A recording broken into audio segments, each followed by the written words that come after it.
Dasturimiz davom etadi. Korrupsiya jamiyat taraqqiyoti, qonun ustuvorligi va adolat tamoyillariga xavf soluvchi illatlardan biridir. Davlat xavfsizlik xizmati tomonidan o'tkazilgan tezkor tadbirlar natijasida bir qator korrupsiya bilan bog'liq jinoyatlar fosh etilib, qonunbuzarlik holatlariga barham berildi.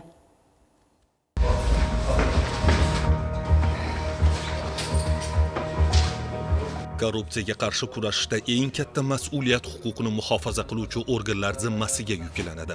Shu bilan birga ushbu sohada faoliyat yuritayotganlarning o'z xizmat vakolatlarini suiiste'mol qilishlariga ham yo'l qo'yib bo'lmaydi. Ammo sholi kurmaksiz bo'lmaganidek sharafli kasbga nomunosiblar ham uchrab turadi.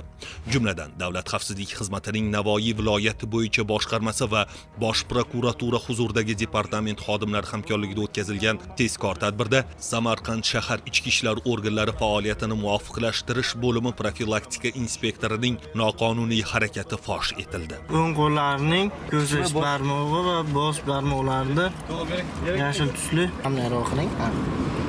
Mana. Pullar qayerda turibdi aka?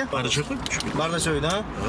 Inspektor mansabdor tanishlari orqali sobiq ichki ishlar xodimining tizimga qayta ishga tiklanishida yordam berish evaziga 7000 AQSh dollari olgan vaqtida ashyoviy dalillar bilan ushlandi.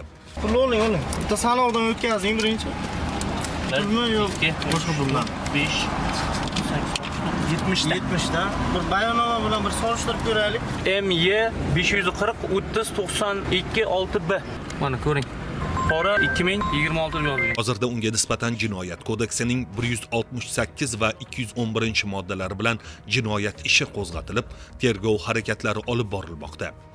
Bu kabi holat Namangan viloyatida ham qayd etildi.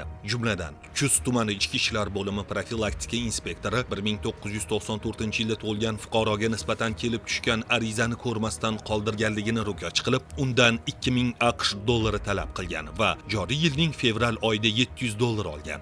Inspektor o'zining noqonuniy harakatini davom ettirib, fuqarodan qolgan 1300 dollarni hamda kelgusida unga o'zbek-qirg'iz davlat chegarasi orqali chorva mollarini noqonuniy olib o'tishida rahnamolik qilishi evaziga 2000 dollar, jami 3300 AQSh dollari so'ragan. Davlat xavfsizlik xizmati Bosh prokuratura huzuridagi departament va Ichki ishlar vazirligining shaxsiy xavfsizlik bosh boshqarmasi hamkorligida o'tkazilgan tezkor tadbirda u mazkur pul mablag'ini olgan vaqtida ushlandi.